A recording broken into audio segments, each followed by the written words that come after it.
Assalamualaikum warahmatullahi wabarakatuh. Kami dari kelompok 7 akan mempresentasikan tentang makalah kami yang berjudul Pendidikan pada Zaman Kerajaan Islam di Indonesia.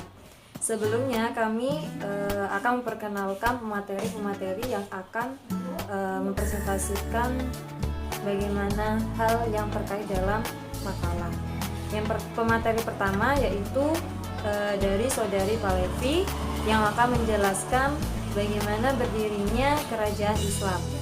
Kemudian untuk pemateri kedua yaitu dengan Saudari Tianisa Firdaus yang akan menjelaskan tentang peran kerajaan Islam dan proses Islamisasi.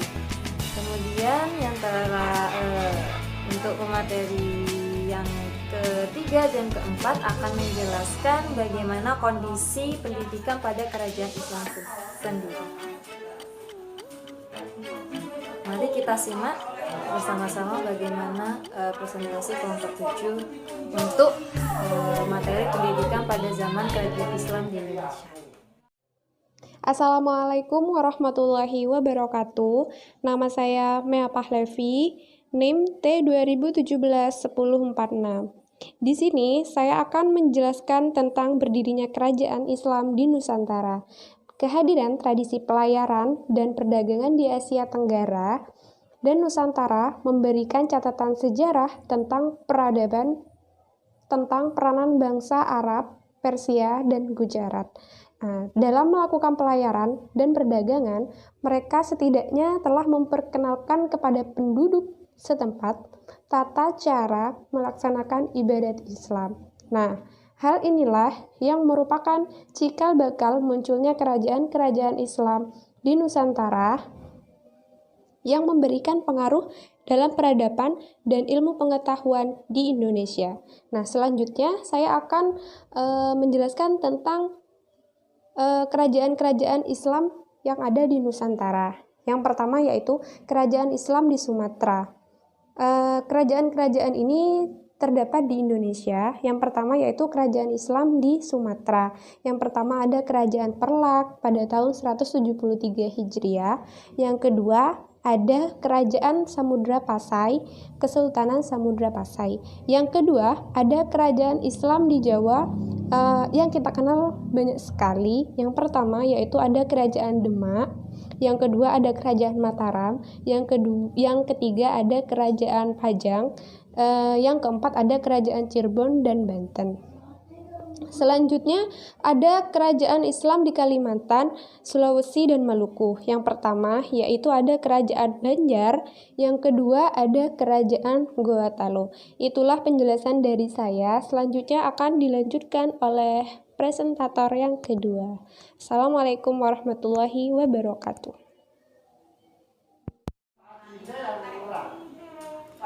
Assalamualaikum warahmatullahi wabarakatuh. Saya adalah pemateri kedua yang akan menjelaskan bagaimana peran dan proses Islamisasi pada masa kerajaan sendiri. Dalam masing-masing kerajaan Islam, di samping memiliki keunggulan, pasti memiliki suatu kesamaan. Apalagi dalam menggunakan pendidikan dalam arti luas, yaitu kepentingan untuk menyairkan ajaran Islam itu tersendiri. Dalam ajaran Islam tersendiri itu ada berbagai peran yang digunakan untuk berdakwah, bagaimana Islam tersebut akan dijelaskan. Untuk yang pertama yaitu melalui jalur perdagangan. Dalam abad ke-7 hingga abad ke-16, pedagang dalam proses perdagangan itu sangat penting, apalagi pada masa kerajaan. Kemudian pedagang Muslim yang berasal dari Arab, Persia, dan India turut ambil bagian dalam proses perdagangan tersebut. Dalam proses perdagangan tersebut, mereka disambi dalam berdagang, mereka juga menyairkan seruan-seruan ajaran Islam dalam kegiatan berdagang mereka. Karena pada masa kerajaan, para raja atau bangsawan itu turut serta dalam kegiatan perdagangan. Jadi ketika dalam proses perdagangan, mau itu pedagang muslim dari Arab, Persia atau India pun, mereka akan lebih berhubungan langsung dengan para raja atau bangsawan yang sedang melakukan transaksi perdagangan tersebut. Jadi proses dari dakwah Islam itu sendiri juga dianggap mudah karena mereka langsung berhubungan dengan raja dan bangsawan pada masa kerajaan. Kemudian yang kedua yaitu melalui jalur pernikahan. Dalam pada masa kerajaan, jalur pernikahan antara para pedagang-pedagang dari Arab, Turki atau sebagainya untuk memberikan antusiasme buat ajaran Islam tersendiri, mereka melalui jalur pernikahan. Jadi menurutnya jalur pernikahan itu juga termasuk peran yang penting karena kita juga selain membangun suatu hubungan kekeluargaan yang erat, kemudian jadi proses untuk pendakwaan ajaran Islam tersendiri itu juga semakin cepat dan mudah.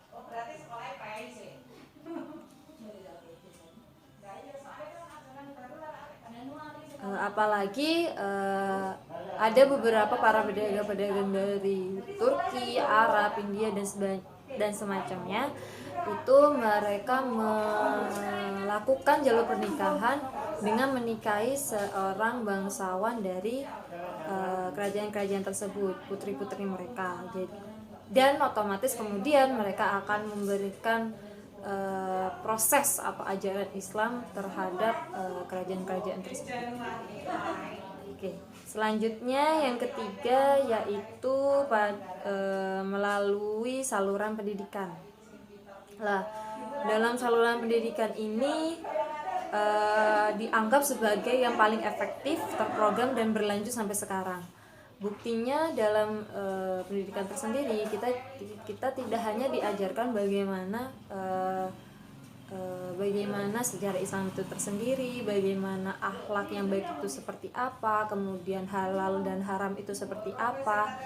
Jadi karena terprogram dalam proses pendidikan, jadi ajaran Islam yang kita dapatkan akan berlanjut sampai sekarang. Contohnya juga pendidikan dalam pondok pesantren, itu juga termasuk dalam peran yang penting dan terprogram dalam mengajarkan suatu ajaran Islam di sebuah pendidikan, jalur pendidikan. Kemudian yang keempat yaitu melalui jalur kesenian. Jadi pada zaman kerajaan mereka memiliki sesuatu kegiatan yang dianggap menjadi hiburan bagi mereka, yaitu sebuah kesenian. Sampai sekarang pun kesenian masih tetap ada.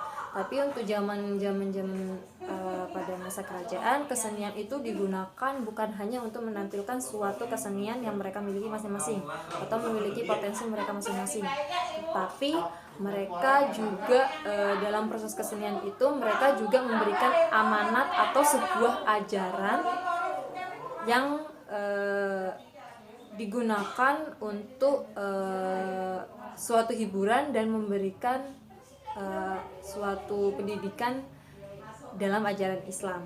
Jadi mereka tidak hanya memberikan suatu hiburan, tapi juga memberikan suatu ajaran-ajaran Islam yang terselip dalam kesenian-kesenian yang mereka tampilkan. Kemudian yang terakhir yaitu melalui jalur politik.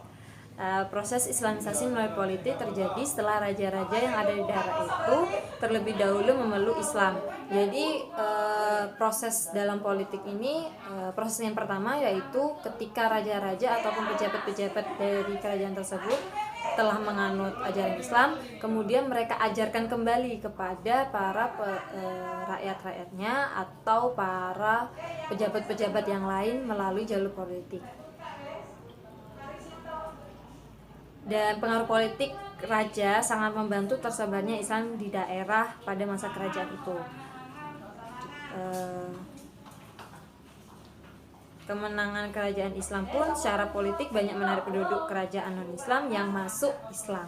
Jadi dalam berpolitik itu kan luas, tidak hanya kita dalam kerajaan Islam dan Islam saja, tapi juga kerajaan-kerajaan yang lain. Jadi dalam mereka berpolitik atau sedang bekerja sama, mereka akan melakukan pendakwaan atau suatu ajaran Islam, mengenalkan ajaran Islam itu seperti apa dalam proses politik yang mereka lakukan pada saat itu. Kemudian untuk dari peran-peran yang tadi saya sebutkan, itu termasuk adalah jalur-jalur bagaimana proses Islamisasi itu tersendiri menyebar dalam pada masa kerajaan pada saat itu. Dalam peran-peran tersebut mereka memiliki inisiatif mereka memiliki potensi masing-masing untuk menyebarkan Islam, dan kemudian proses Islamisasi tersebut akan terjalankan. Nah, adanya berbagai saluran proses Islamisasi memperlihatkan dengan jelas bahwa penyebaran dan pengembangan ajaran Islam membutuhkan semua lapisan masyarakat dan bidang keahlian. Jadi kita saling membutuhkan, dan kemudian kita juga saling berhubungan antara satu dengan yang lain. Dan selain itu, para ahli dakwah dan pendidikan, proses Islamisasi juga membutuhkan dukungan para ekonom, pedagang, budayawan, seniman, politikus, pejabat pemerintah, dan masyarakat pada umumnya. Dan juga menunjukkan bahwa Islam adalah sebuah agama yang dapat beradaptasi dan berinteraksi merupakan seluruh aspek kehidupan dalam masyarakat. Dengan dasar ini, maka kerjasama yang erat antara berbagai komponen dan keahlian dalam masyarakat akan memajukan Islam yang itu tersendiri. Jadi peran-peran tersebut juga berhubungan dengan proses Islamisasi pada masa kerajaan. Oke, sekian dari saya. Mohon maaf apabila ada kesalahan. Wassalamualaikum warahmatullahi wabarakatuh. Assalamualaikum warahmatullahi wabarakatuh. Saya Nafi Hasyatil Uyun, NIM T 2017-6066. Saya dari TBI 2, dan sebagai pemateri ketiga saya akan menjelaskan tentang kondisi pendidikan pada kerajaan Islam. Kedatangan Islam tidak hanya identik tentang kerajaan Islam. Pada zaman dahulu, pedagang Islam tidak bertujuan untuk mendirikan kerajaan Islam. Namun, mereka masuk ke Nusantara itu bertujuan untuk berdagang dan juga menyiarkan agama Islam. Dan hal pertama yang mereka ajarkan yaitu kalimat syahadat. Jadi, siapapun yang membaca 2 kalimat syahadat, maka mereka masuk Islam. Dan seiring tumbuhnya kerajaan Islam di Indonesia itu mempengaruhi proses Islamisasi dan juga proses pendidikan di Indonesia. Dan ketika kekuasaan politik Islam semakin kokoh dengan adanya kerajaan-kerajaan Islam, pendidikan semakin memperoleh perhatian. Dan ini juga mempengaruhi tersebarnya ke Islam ke berbagai wilayah di Indonesia. Yang pertama, pendidikan pada zaman kerajaan Islam di Sumatera. Terdapat 3 kerajaan di Sumatera, yaitu Kerajaan Samudra Pasai, Kerajaan Perlak, dan Kerajaan Aceh Darussalam. Ketiga kerajaan ini terdapat di Aceh, daerah paling ujung di Sumatera. Dan dari beberapa catatan sejarah kerajaan Islam, kerajaan Islam yang pertama yaitu Samudra Pasai. Samudra Pasai ini didirikan pada abad ke-10, dan pada abad ke-14 Samudra Pasai mencapai kejayaannya, dan itu juga mempengaruhi pendidikan dan menjadikan pendidikan itu mempunyai tempat dan juga perhatian tersendiri. Dan pendidikan yang diterapkan pada zaman kerajaan Samudra Pasai ini meliputi yang pertama materi pendidikan dan pengajaran agama di bidang syariat, itu menganut fikih madhab Syafi'i. Dan yang kedua, sistem pendidikannya secara informal, beberapa majelis taklim dan halakoh. Dan yang ketiga, tokoh pemerintahan merangkap sebagai tokoh agama. Jadi, tokoh-tokoh yang terdapat di sistem politik pemerintahan tidak hanya bekerja di pemerintahan saja, namun juga sebagai tokoh agama. Dan yang keempat, biaya pendidikan bersumber dari negara. Orang-orang yang mendapatkan pendidikan itu tidak perlu mengeluarkan biaya sendiri, namun sudah mendapatkan biaya dari negara. Dan yang kedua yaitu Kerajaan Perlak di Aceh.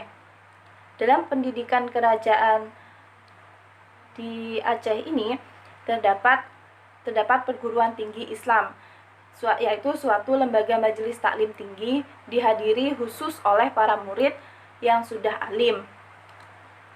Dan lembaga ini mengajarkan kitab-kitab agama yang berbobot pengetahuan tinggi. Contohnya kitab Al-Um karangan Imam Syafi'i. Dan yang ketiga, Kerajaan Aceh Darussalam. Dan pada Kerajaan Aceh Darussalam ini, pendidikan benar-benar mendapat perhatian. Pada saat itu, lembaga-lembaga negara yang bertugas dalam bidang pendidikan dan ilmu pengetahuan, diantaranya yang pertama, Balai Setia Hukama, merupakan lembaga ilmu pengetahuan, yaitu tempat berkumpulnya para ulama. Dan yang kedua, Balai Setia Ulama. Balai Setia Ulama ini merupakan jawaban pendidikan yang bertugas mengurus masalah-masalah pendidikan dan pengajaran. Dan yang terakhir, Balai Jamaah Himpunan Ulama. Dan jenjang pendidikan yang terdapat pada zaman Kerajaan Aceh Darussalam ini, yang pertama yaitu menasah atau madrasah. Yang kedua, rangkang yang diselenggarakan di setiap mukim, yaitu masjid sebagai tempat aktivitas umat termasuk pendidikan. Dan yang ketiga, daya atau disebut madrasah aliyah pada zaman sekarang. Dan yang terakhir, daya tekuci, yaitu dapat disamakan dengan perguruan tinggi atau akademi. Dan sekian dari saya. Untuk kondisi pendidikan kerajaan lainnya akan dijelaskan oleh teman saya selanjutnya. Sekian dari saya. Assalamualaikum warahmatullahi wabarakatuh. Baik, saya akan menjelaskan tentang pendidikan pada zaman kerajaan Islam di Jawa. Kerajaan Islam di Jawa meliputi Kerajaan Demak, Pajang, Mataram, Cirebon, dan Banten. Pendidikan Islam yang berlangsung di Kerajaan Demak, Pajang, dan Mataram beriringan dengan dakwah Islam yang dilakukan para ulama dan para wali. Raden Fatah, raja pertama Kerajaan Demak, adalah santri perguruan Islam Denta. Kesultanan Demak mencapai zaman kemajuannya pada kekuasaan Sultan Trenggono yang berkuasa tahun 1524 sampai 1546. Demak berkembang menjadi kerajaan terkemuka dan pusat islamisasi. Masjid Demak terkenal dengan sebagai tempat berkumpulnya Wali Songo yang dianggap paling berpengaruh dalam penyebaran Islam di Jawa. Sistem pelaksanaan pendidikan dan pengajaran Islam di Demak mempunyai kemiripan dengan pelaksanaan di Aceh, yaitu dengan mendirikan masjid di tempat-tempat sentral di suatu daerah.